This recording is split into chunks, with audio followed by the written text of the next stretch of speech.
ኣብ ሕርሚ ናይ ዕደና ስራሕቲ ተጀሚሩ 3 ኤክስካቫተራት ኣትየን ዝብል ኣሎ ናይ ዕደና እንታይ ኢና 5 ፕሮሲጀር ኣቕሚጥና ኣሎ ነርና መጀመርያ ጠጠው ነብሎ ኢልና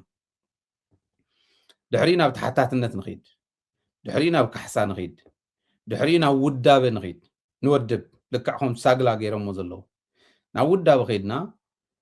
ኣብ መወዳእታ መበል ሓምሻይ ሳይንሳውን ሕጋውን ብዝኾነ መንገዲ ክትግበር ክኽእል ኣለዎ ኢና ኣለና ለዚ በዚ ደረጃ ክንዲ ምትግባር ትዕደና ሰኢሉ ዝጅመር እርግፅቱ ኣውፂና ክንጥቀም ክንክእል ኣለና ይዕፆ ስለ ዘሎ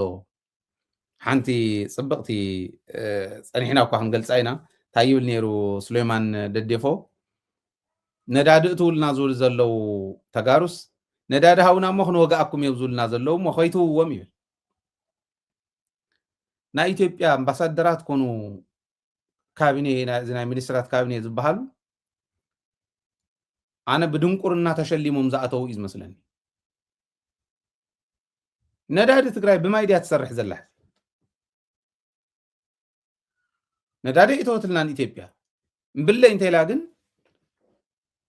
ብዘይ ነዳዲ ምንባር ከም ዘይከኣለ ይፈልጡን ማለት እንዳደፍኡ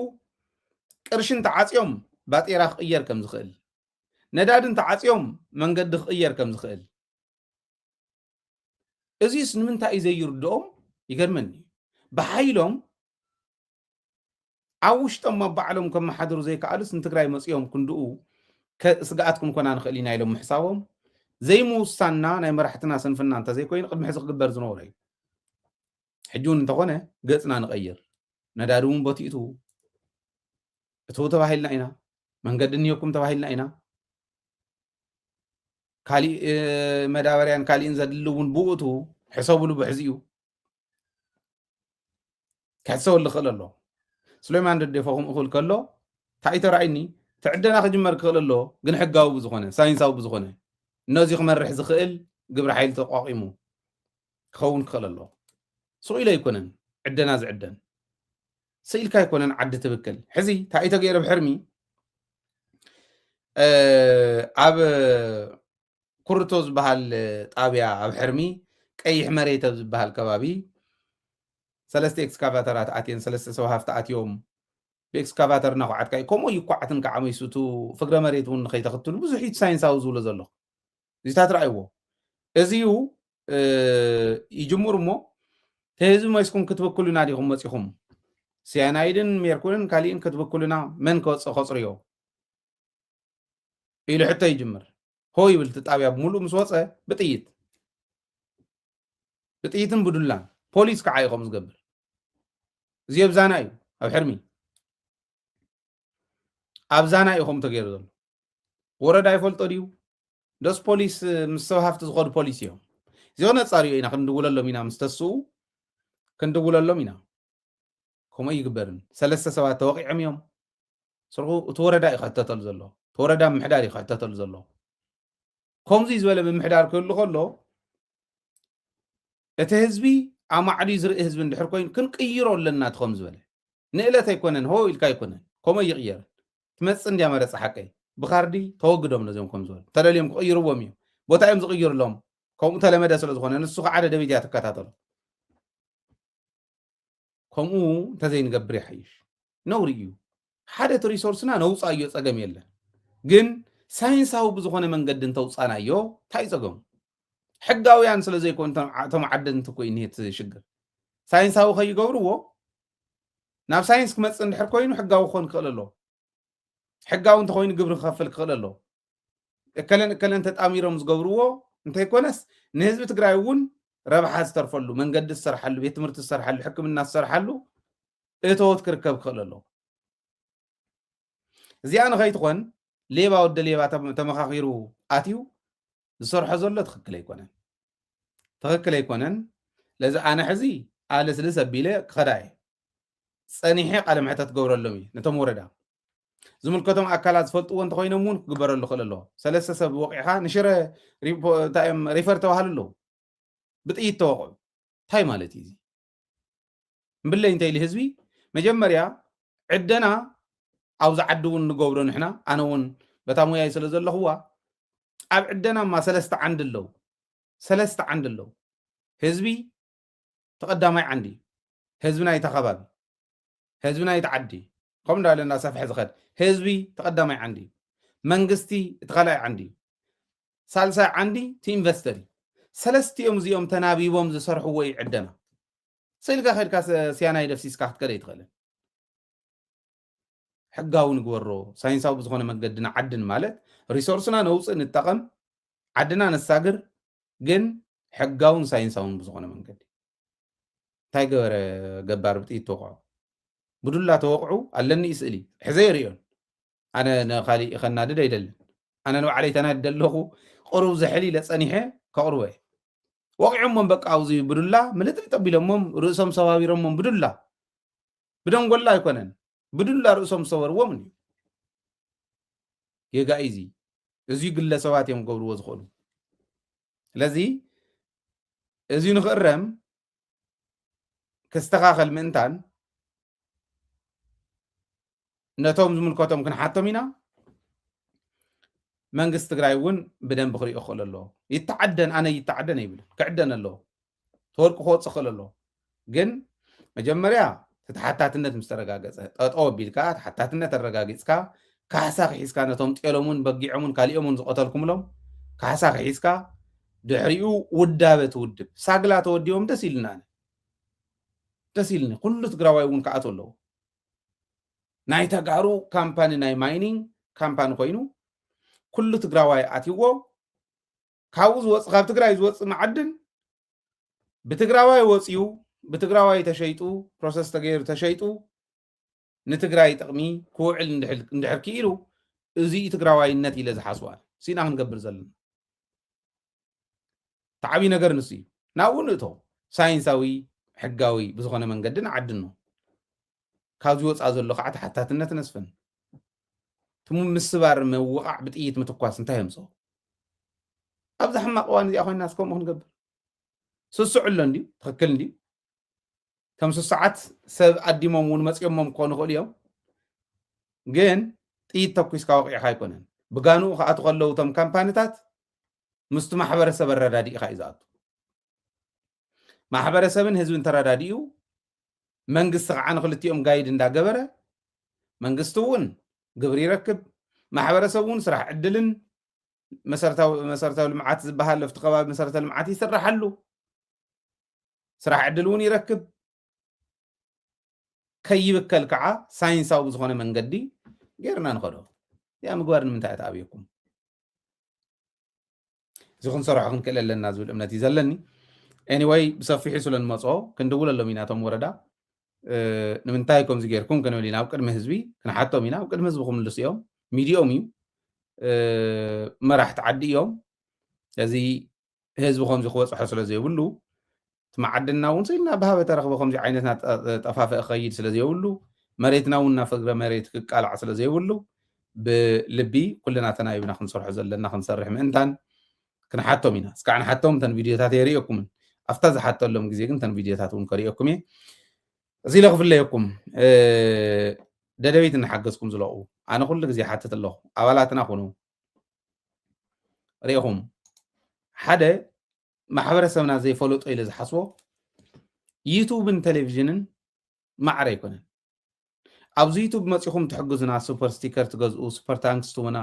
ኣባላት ኮንኩም ከምዚ ኣብዚ ብቆፃል ተፃሒፎም ትርእይዎም ዘለኹም ብቆፃል ተፃሒፉ ዘሎ ኣባል ዘበለ እዩ ኣብቲ ኮመንት ትርእይዎም ዘለኹም ማለት ሳባ ፈቃዱ ካልኦት ጋላክሲ ገለ ዝብሉ እዚኣቶም ኣባላትና እዮም ኣባላት ኮይኖም ነቲ ዩቱብ ንምሕጋዝ ኣይኮነን ዩቱብ ዓበየት ንኣሰት ፍራንክ እዩ ዝበካ ቴሌቭዥን ግን ፍራንክ ካ እዩ ዝበልዕ ኣነ በቃ ከመይ ገይረ ከርድእ ከም ዝኽእል ንህዝቢ ጨኒቁኒ ኣሎ በቃ በይነይ እናተላሓፅኩ ከደ ኣለኹ ሓደ ግዜ ሃይለ ኮላፕስ ክገብር ከሎ ኮላፕስ ገብር ሚድያ ከይኾን ምእንታን ሓደ ሽሕ ሰብ ኮይ ኣኽላይ ሓደ ሽሕ ሰብ 10 ዶላር ሓንቲ ቡና ብወርሒ ብሓደ ወርሒስ ሓንቲ ቡና ዝህብ 10 ሓደ ሽሕ ሰብ 10 ዶላር ዝህብ እኹል እዩ ነዚኣ ሒዝዋ እዩ ዘሎ ንህዝቢ ትግራይ እኹል ዝኾነ ሰብ ኣለዎ ማለት እዩ። 1,000 ሰብ 10 ዶላር ዝኸፍል እዚኣሲ እንታይ እያ ትጎድእ? ኣነ እኮ ደደቢት እናመሓደርኩስ ናይ ቲኤምኤች ኣባል ነይረ እስካዕ ቲኤምኤች ቴሌቭዥን እስካዕ ዝወርድ ደደቢት እናመሓደርኩ ስለ ዝፈልጦ ስለ ዝርድኦ ትኽፍል እዩ። ለዚ ሓደ ከምኡ ኢልና ዲና ክንዘልቕ ንዘለኣለም ከምኡ ይኮናን ክንዘልቕ ኣጆኹም ክንመርሖ ኢና ኣመራርሓ እንተዘይንኽእለሉ እስካዕ ዘይዘለቕን ይትረፍ ደ ዘይተሓገዘ ተሓገዛ እውን ኮ ይወድቃ ኣለዋ መወደቕና ብሞራል ብትግራዋይ ወነ ንመርሖ ስለ ዘለና እዩ። ሕዚ እውን ይሓትት ኣለኹ ዓዲ ዘሎ እውን ይሓግዘና ኣካውንት ኩሉ ግዜ ኢና ንርኢ ሕዚ እውን ከሪኦኩም እየ ኣብዚኣ እኒኣ እዚኣ እቲ ኣካውንት ናይ ደደቢት ናይ ዓዲ ኣብዚ ዝእተኹሞ ሸኮረይ ንገዛኣሉ ቡናይ ንገዛኣሉ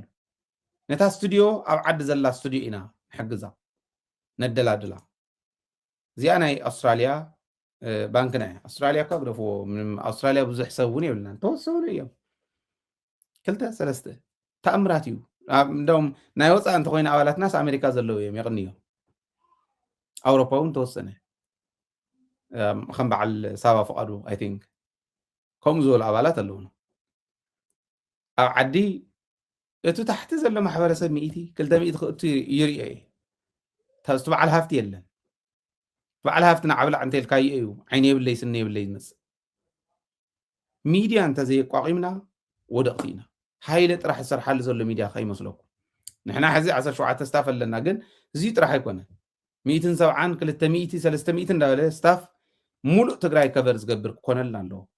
በዚኣ ኢና ክንስዕሮም ፀላእትና ምክንያቱ ኣብ መሬት ማ ይቐርቡናን ፈልጡና እዮም ኣብዚ ኢና ሰነፋት ነርና ሕዚ መፂና ኣለና ሰብ መትከል ዝሓዝዎን ሚድያታት ኩሉ ንንጀሩ ኢሉ ዝመፀ እውን ክህሉ እዩ ሰብ መትከል ዝሓዝዎን ግን ክህልዋ እዩ ካብ ኩሉ ላዕሊ ክትፈልጥዎ ዘለኩም ዝሕገዝ ናይ መጀመርያ ሳተላይት እዩ ምክንያቱ ሳተላይት ገንዘብ እዩ ዝበልዕ ገንዘብ እየምስል ካብኡ እንተሃሊብካ ንካሊእ ምሕጋዝ ይከኣል እዩ ሳተላይት ግን ደደቢት እንዲያታ ናይ ግሊ ኣብ መትከላ ዝኒሃ ደደቢት ዘይምሕጋዝ ንህዝቢ ትግራይ ምንፋግ ማለት እዩ ለዚ ኣሜሪካ ዘለኹም እውን ኣብዚኣ ኔትልኩም ዜል ኣይዲ ኣውስትራልያ ዘለኹም እውን ዝኒአኩም ፔ ኣይዲ ምሕጋዝ ይከኣል እዩ ታሕቲ እውን ጎፈንድሚ ኣለኩም ፔይፓል ኣለኩም ናይ ኣባልነት ፎርም ኣሎ ኣብዚ ከምቶም ዓንተ ወይ ፅውዖም ዝነበርኩ ጆይን ምግባር ይከኣል እዩ ዩቱብ ትከታተሉና ዘለኹም እዚ ጌርካት ሚድያ ይተሓገዝ ናተይ ድሪም ክነግረኩም ኣነ ዓድና ሰላም ኮይና ዓድና እስካዕና ኣቱና ኩሉ ኩርናዕ ትግራይ ዜርና ሼር እስካዕ ንሸጠሉ ነቲ ህዝቢ ከምታ ዝብለኩም ዘለኹ ጌርና ክንመርሓ ኢና ቅድሚያ እንህቦ ደደቢት ናብ ሼር ክወርድ ከሎ ነቲ ኣባልና እዩ ወፃኢ ይሃሉ ኣብ ውሽጢ ይሃሉ ኣባልና እዩ ቅድሚያ ዝወስድ መንበር ናይ ደደቢት ዝኾነ ቅድሚያ ይወሃቦ ሼር ይወስድ ልዕሊት ሼር እንተመሊኡ መሊኡ ኣሎ ሕዚ ዝሕግዝ ዘሎ ዝለፍዓላ ዘሎ ከምዛ ከማይ በዓል ሸር ዝኸውን ዝኸፍል ዘሎ እውን ማለት እዩ ንስኹም ገብሮ ኢና ታናተይ ሕልሚ ቶሎ ሰላም ኮይናትልና ትግራይስ ኣብ መላእ ኩርናዕ ትግራይ ስቱድዮ ክኸፍት ዝኽእል ሸር ሸይጡ ዋንነት ናይ ህዝቢ ዝኾነ ናብ ህዝቢ ዝሓለፈ ሚድያ ኣብ ሕሞራ እውን ኣብ ኩለን ወረዳ ኣብ ምዕራብ ትግራይ ኣብ ሰሜን ምዕራብ እውን ከምኡ ማእኸላይ እውን ከምኡ ምብራቕ ሰሜን ናይ ደቡብ ምብራቕ ደቡብ መቐለ ኣብ ኩለን ስቱድዮ ዘለዎ ኣብ ኩለን ሪፖርተር ዘለዎ ዳያስፖራና እውን ሓደርኪ ትግራይ ክብላ ከሎስ ኣብ ደደቢት ካብ ኩለን ዞባ ካብ ኩለን ወረዳ ተፃሒፉሉ ኣንብብ ቢልስ ትግራይ ከምዚ ሓዲራ ኢሉ ዝኸድ ብዝኾነ ይኹን መንገዲ ትግራይ ብሚድያ ክፍትና ንዝመፅእ እውን ኣሽሓት ሃይሊ ከፈቢልካ እትምልሶ ብሚድያኻ ስለዚ ብሚድያ ክንፍተን ናብ ዘይንኽእለሉ ደረጃ ክንሓልፍ ናተይ ሌጋሲ እዚኣ ክትኮን እየ ዝደሊ ሕልመይ እዚ ዋንነቱ ግን